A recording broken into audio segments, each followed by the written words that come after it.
മാന്യപ്രേക്ഷകർക്ക് സ്വാഗതം. പുസ്തക വായനയിൽ ഇന്ന് എൻ്റെ ഉപ്പുപ്പാക്കൊരു ആനയുണ്ടായിരുന്നു എന്ന നോവലിൻ്റെ തുടർച്ച.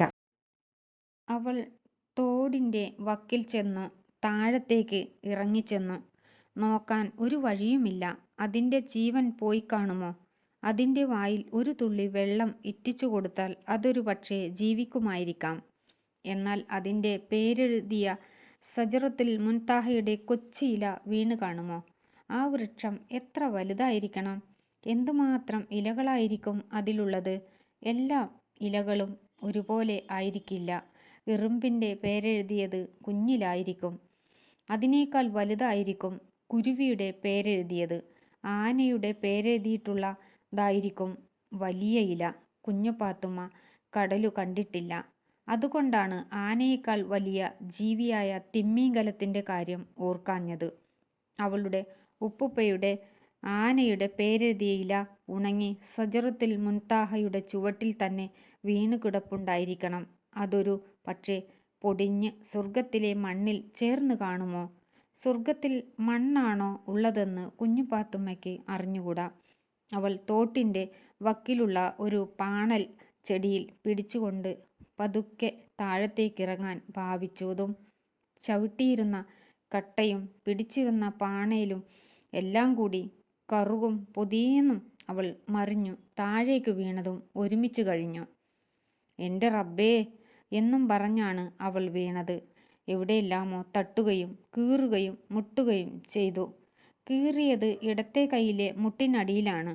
അവിടെ നിന്നും നല്ലപോലെ ചോര വരുന്നുണ്ടായിരുന്നു. അതൊന്നും അപ്പോൾ അവൾ അറിഞ്ഞില്ല. അവൾക്ക് പുകച്ചലും ദാഹവും വിഷമവും വീണപടി അവൾ ആ കുരുവിയെ എടുത്തു. അവൾ എണീറ്റ് ഇരുന്നു. അതിൻ്റെ ജീവൻ പൊയ്ക്കഴിഞ്ഞു എന്നവൾക്ക് തോന്നി. അതിനു ശകലം വെള്ളം കൊടുത്തു നോക്കിയാലോ? അപ്പോൾ അവൾ ചോര ഒലിക്കുന്നത് കണ്ടു. നീ കാരണം കൈയെല്ലാം കീറിപ്പോയി എന്നും പറഞ്ഞ് ഇടത് കൈയുടെ വിരലുകൾ കൊണ്ട് അതിൻ്റെ ചുണ്ടുകൾ പതുക്കെ വിടർത്തി. വലത് കൈയുടെ ചൂണ്ടുവിരൽ ഒരു തുള്ളി ചോര എടുത്ത് അതിൻ്റെ വായിൽ ഇറ്റിച്ചു കൊടുത്തു. എന്നിട്ട് അതിൻ്റെ ചിറകുകൾ ശരിക്കു വെച്ചു. അതിനെ പതുക്കെ തിരിച്ച് അതിൻ്റെ വയർ കണ്ടപ്പോൾ റബ്ബേ, കെട്ടിയോളാണ് എന്നവൾ അന്തം വിട്ടു പറഞ്ഞുപോയി. ലേശം ചുവപ്പുള്ള കഞ്ഞിപ്പാട മാതിരിയാണ് അതിൻ്റെ വയറ്റിലെ തൊലി. പുടകളുടെ ഇടയിലുള്ള വ്യക്തമായി 2 ചെറുമുട്ടകൾ അവൾ കണ്ടു. ബാപ്പ ഉമ്മയെ കഴുത്തിന് പിടിച്ചു ഞെക്കിക്കൊല്ലാൻ പോയ പോലെ. ഓ, അവൾ ചോദിച്ചു. കെട്ടിയോൻ കുരുവി എന്തിനാ കെട്ടിയോള് കുരുവിനെ കൊത്തിക്കൊല്ലാനാപോയത്?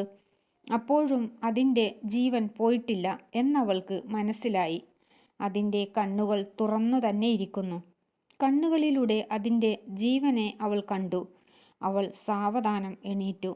അപ്പോൾ മുകളിൽ തോടിൻ്റെ വക്കത്ത് ഒരു ചെറുപ്പക്കാരൻ നിൽക്കുന്നത് അവൾ കണ്ടില്ല.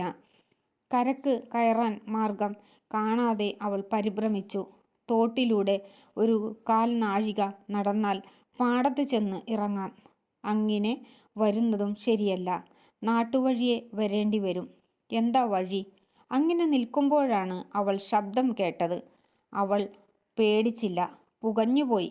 അപരിചിതനായ ഒരാണിൻ്റെ ചോദ്യം. കുരുവിക്ക് ജീവനുണ്ടോ? നോവൽ തുടരും.